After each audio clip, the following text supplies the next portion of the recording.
Okay, let's unpack this. Imagine a world where the very landscape of wine, an industry steeped in centuries of tradition, is undergoing its most significant transformation in over 60 years.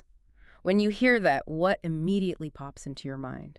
Well, it's striking, isn't it, how deeply connected every single element of the wine world truly is. I Mm, mean, from the health of just one vine in a specific vineyard somewhere, right. all the way up to these seismic shifts in global commerce and even changing consumer tastes. It all influences one another.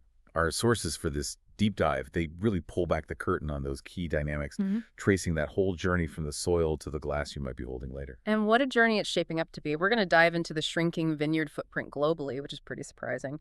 The dramatic, utterly unprecedented challenges of the 2024 harvest. Hmm. The surprising changes in how consumers like you are engaging with wine now, and maybe most interestingly, the unexpected ways this ancient industry is adapting and, well, reinventing itself. Get ready for some genuine aha moments as we explore how wine is fighting to thrive in this volatile new era. Okay, here's where it gets really interesting, I think. Global vineyard area in 2024 is projected to be the smallest since the beginning of the 21st century. Mm. We're not talking just a minor fluctuation here. It's a historical low, a real contraction for an industry that for decades was all about expansion. Yeah, it's significant. And this reduction, it's driven by a really complex interplay of factors. It's especially hitting major European producers, Spain, France, Italy.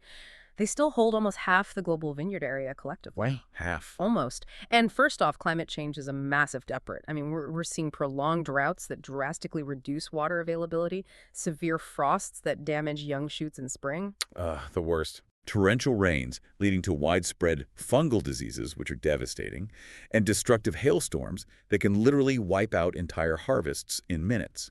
It's brutal, So nature's really throwing punches. big time. But beyond that, government policies also play a role, particularly those European Union grubbing up programs, which were actually designed to reduce persistent surplus production. Ah. Then there's vineyard renewal. Old, less productive vines get removed, but they often aren't replanted to the same extent. And we're also seeing increasing urban and agricultural pressure. Land traditionally used for viticulture is being converted to other uses, sometimes more profitable ones like housing or different crops. Right, land's getting squeezed. Exactly. Yeah. And finally, just the simple economics of rising labor costs are making viticulture less attractive, especially for many smaller producers. It's a tough equation. So, okay, while some of these traditional areas are shrinking, maybe even disappearing in places, the story isn't entirely one of decline, right? It seems like others are finding new life, creating this fascinating geographical realignment. We're seeing growth, or at least stability, in the Southern Hemisphere and New World regions, places like New Zealand, China, parts of South America. Absolutely. It's like a slow-motion remapping of the wine world, as you say. Yeah. When you zoom out, you see how each major wine-producing nation is navigating these pressures with its own unique approach. Blake. Well, take Spain. It still retains the largest vineyard area globally, but its vast expanses of dry farmed vineyards make it incredibly vulnerable to those prolonged droughts we mentioned. So their focus is clearly on adapting to aridity, finding in grapes and practices that can handle less water. Makes sense. France, on the other hand, seems to be demonstrating a very strategic, controlled reduction in area.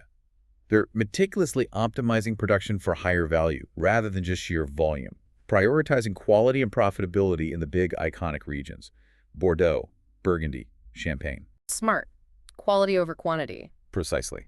And then you have China, which has just exploded onto the scene. It's emerged as one of the largest vineyard areas globally in just a few decades, really driven by booming domestic consumption, especially in regions like Nixia. Incredible growth there. Astonishing. And Italy, despite its famously fragmented properties, is masterfully balancing ancient traditions with modern innovation. Their optimization also aims for higher value through diverse, quality-focused production across its many regions. So with less land to work with and all these pressures mounting, how are the actual viticulturists adapting on the ground? How are they managing to wring out more grapes, and crucially better grapes, from the acreage they do have? Yeah, it really comes down to innovative vineyard management. Precision viticulture is a huge leap forward. This means leveraging technology satellite imagery, drones with multispectral cameras. What do those cameras see? Well, they can essentially see things the human eye can't, like early signs of water stress or nutrient deficiencies in the vines, long before they become visible problems. It allows for incredibly targeted responses. Mm. Yeah, alongside smart weather stations and soil sensors. All this tech enables ultra-efficient irrigation, targeted nutrient application, and precise disease control. It minimizes waste and environmental impact significantly. Very cool. Then there's a huge focus on adapted clones and rootstocks. This means developing or selecting specific grape varieties and the root systems they're grafted onto that are naturally more resistant to drought or late frosts or high temperatures or specific diseases. Or maybe ones that just handle different soil types better. So breeding tougher vines, basically. Exactly. Or rediscovering older, forgotten varieties that already have those traits. And crucially, there's canopy management. These are strategic practices like defoliation, removing leaves to expose grapes appropriately, or shoot removal, cluster thinning, all designed to optimize sunlight exposure, improve air circulation around the grapes, and ensure balanced maturity. Hmm. The critical question here really is, how do you sculpt the ideal grape in a world where nature is constantly shifting the rules? You have to be more agile, more informed than ever before. That brings us, I guess, directly to the cellar, because managing the vines is one thing, but then those grapes actually have to become wine. Yep. Let's talk about the 2024 vintage. You mentioned it earlier. It's already legendary, but like for all the wrong reasons. Smallest global production since 1961. What did that actually mean for the grapes that did make it to the crush pad and ultimately for the wine we ended up drinking?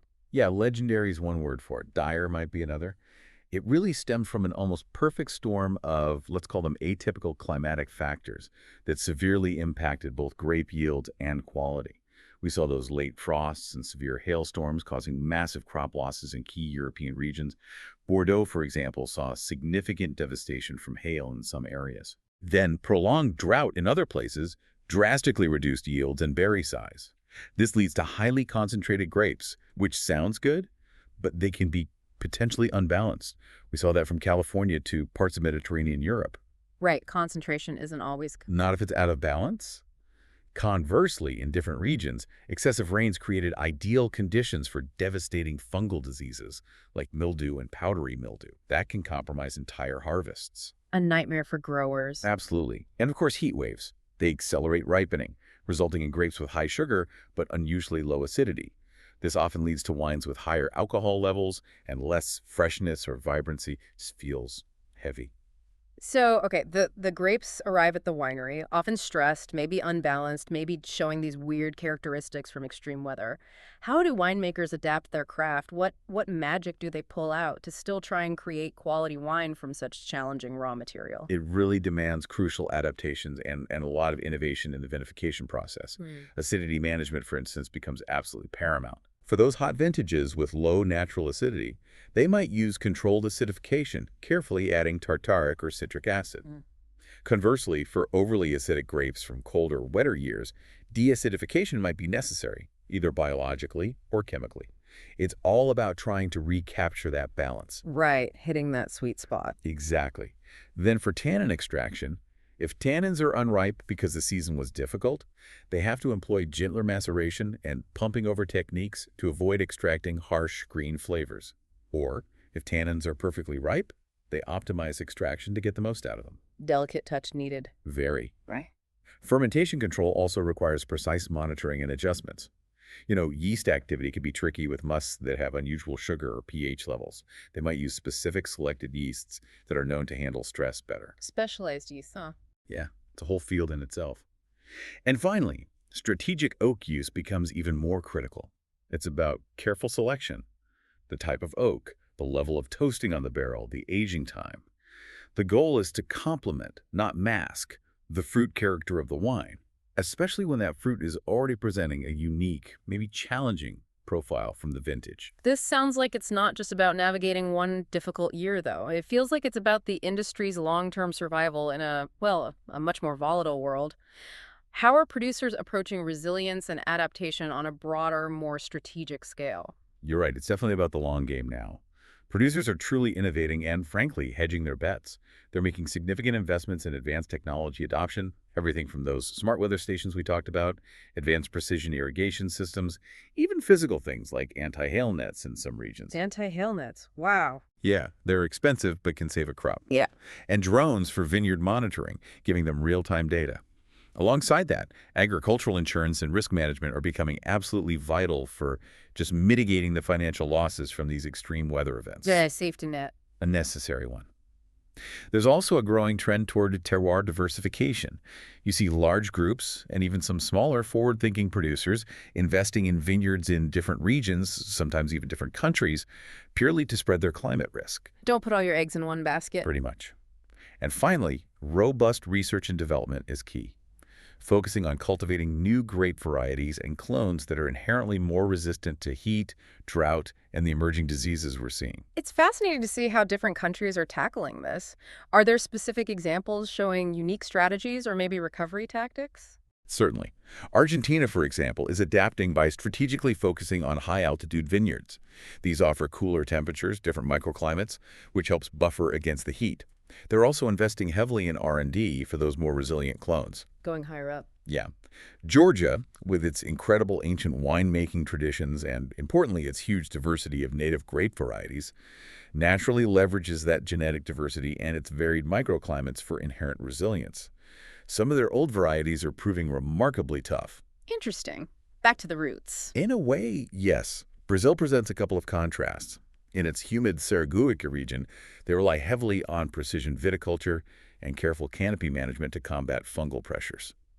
But down in the semi-arid San Francisco Valley, they've developed a unique double pruning technique that actually allows for multiple harvests in a single season. Multiple harvests, really? Quite remarkable. And Moldova, maybe less known but a significant producer, is undergoing rapid modernization across the board to adapt to climate fluctuations and really enhance its international competitiveness. Lots of different approaches then. Definitely.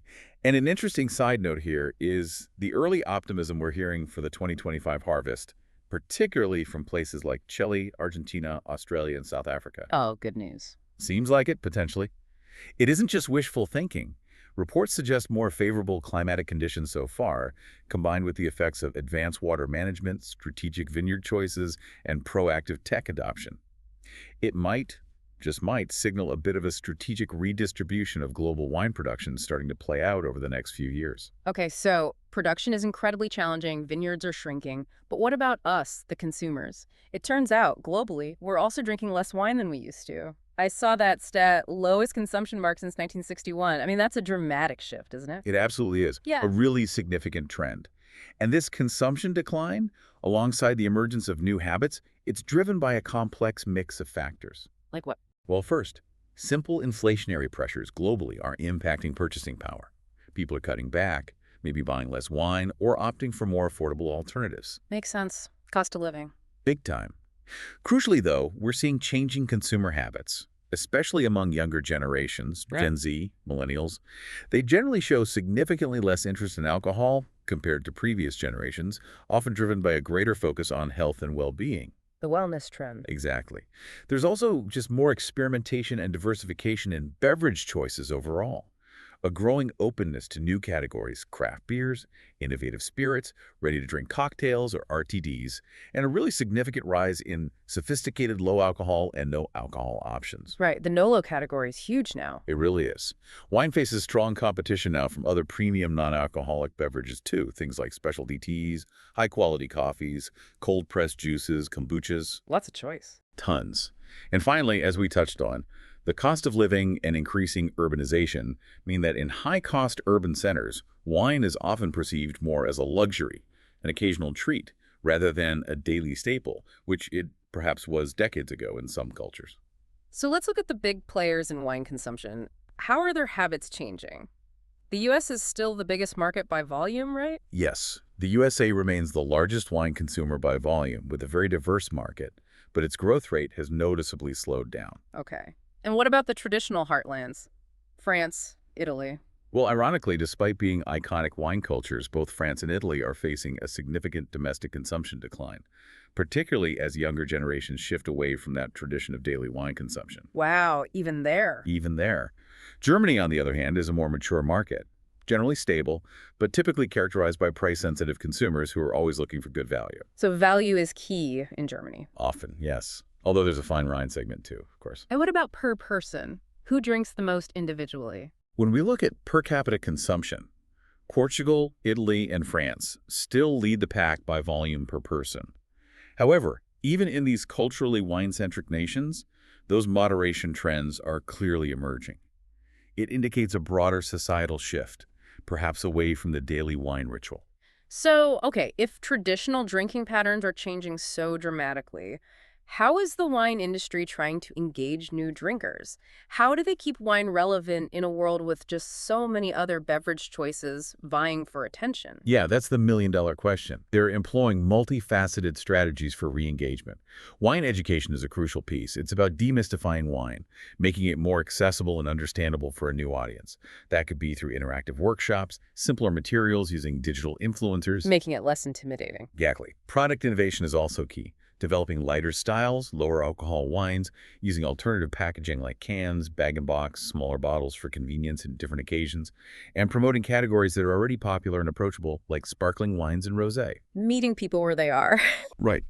Targeted marketing is another angle, directing campaigns specifically towards Gen Z and millennials, highlighting wine for diverse social occasions beyond just formal dining, trying to fit it into their lifestyle. Okay. And perhaps most importantly, sustainability is becoming a foundational pillar. Producers are really emphasizing organic, biodynamic, and sustainably produced wines, pushing eco-friendly packaging, talking about their social responsibility initiatives. Because that resonates with younger consumers especially. It definitely seems to. It makes you wonder, doesn't it? How do you make an ancient, traditional beverage like wine resonate with modern values like wellness, environmental consciousness, and transparency? It's a big challenge. Okay, so we have production challenges, consumption declines, shrinking vineyards. It sounds a bit grim in places. So what does this all mean for the big picture of the global wine market? Is there actually a silver lining to all this contraction? Surprisingly, yes, there absolutely is a silver lining, or at least a potential rebalancing. This convergence of lower production and lower consumption has significant and arguably positive implications for the market structure itself. How so? Well, it's leading to reduced excess stock globally, effectively emptying of warehouses that were sometimes overflowing in previous years. This creates a much leaner, more efficient supply chain. Less surplus sloshing around. Exactly. And this emerging scarcity, combined with generally higher production costs, is translating into potential price increases, or at least price stabilization. This can better reflect the true value and scarcity of wine, which crucially can significantly improve producer profitability after years of squeezed margins. Ah, so better returns for the people making it. Potentially, yes. It's almost like a forced evolution, pushing producers away from a purely volume-driven mindset towards a more value-driven one. It could fundamentally reset the industry for long-term premiumization and resilience, maybe breaking those cycles of oversupply that plagued it for decades. So less volatility. That's the hope.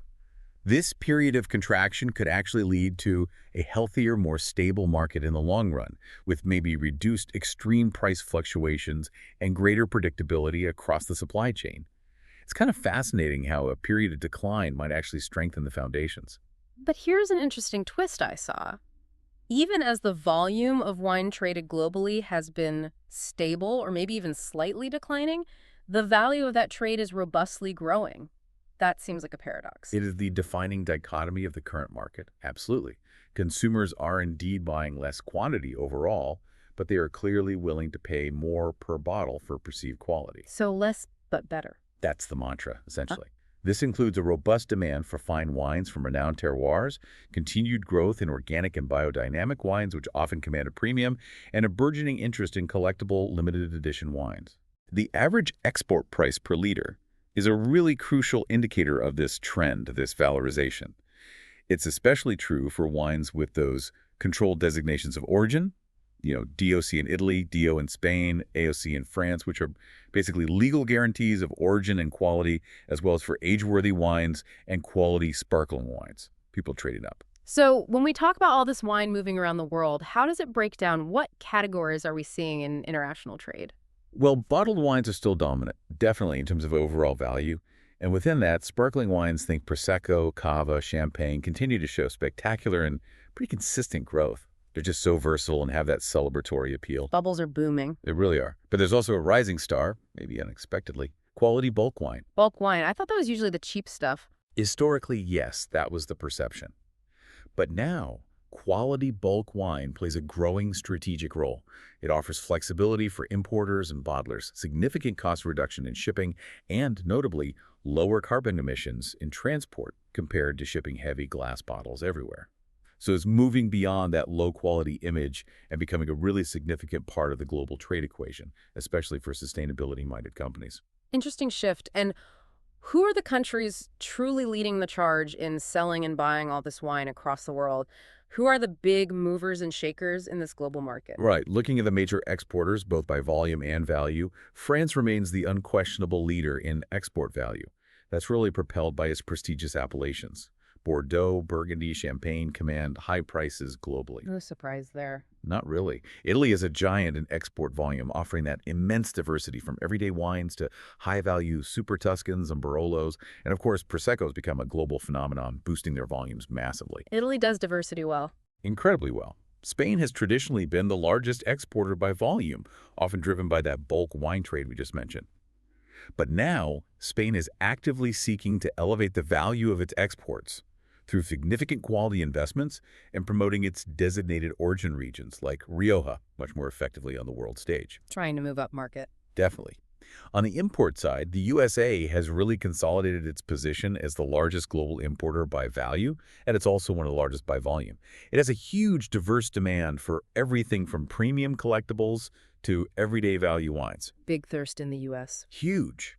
The United Kingdom remains a major traditional importer, but it's undergoing significant transition, especially post-Brexit, with maybe growing demand for accessible yet reliably quality wines. Okay. And Germany is still a very consistent large importer, known for seeking good value wines, as we discussed, but it also maintains a significant fine wine segment. They import a lot across the price spectrum. So, a truly globalized market then. I read this amazing stat, the Internationalization Index suggests something like 47% of all wine consumed globally is imported.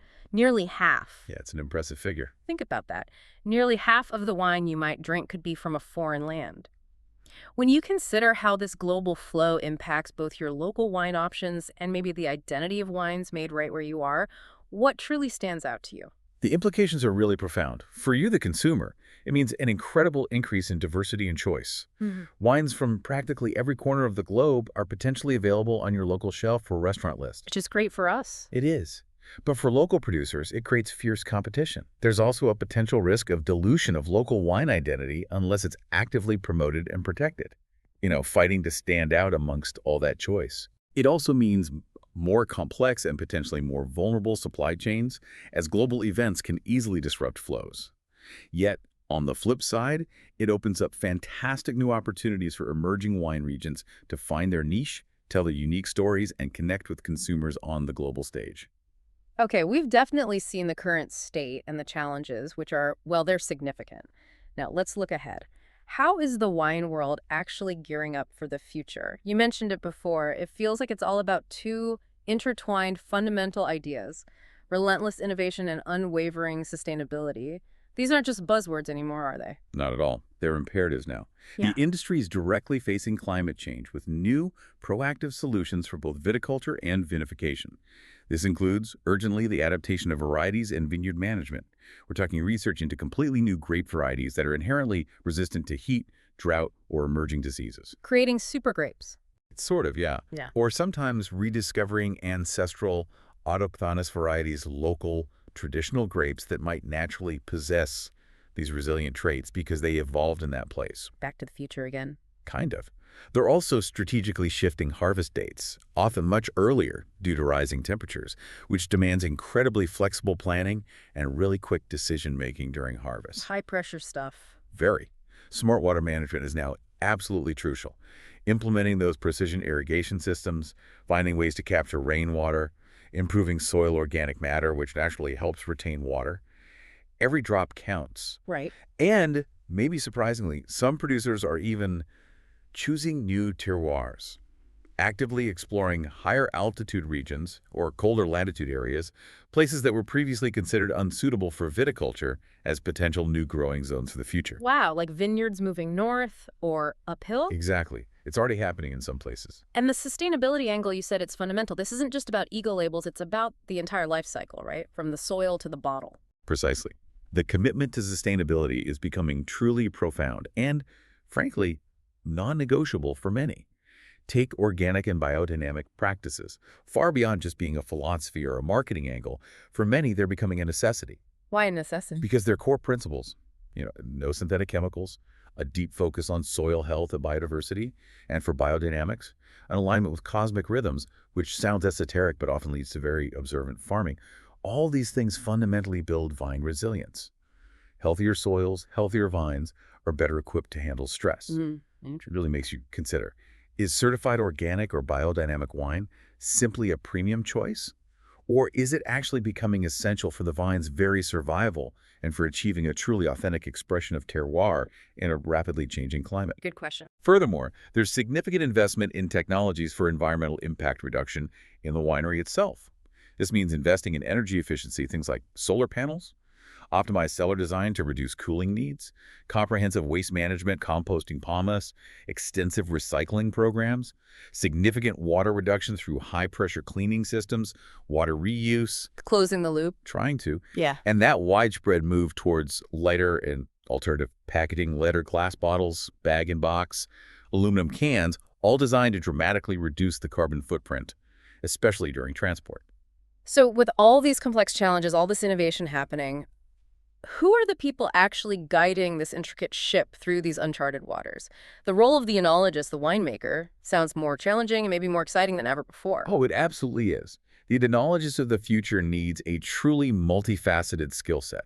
It's not just about knowing how to make wine technically anymore. What else do they need? Well, first, a strategic vision is paramount.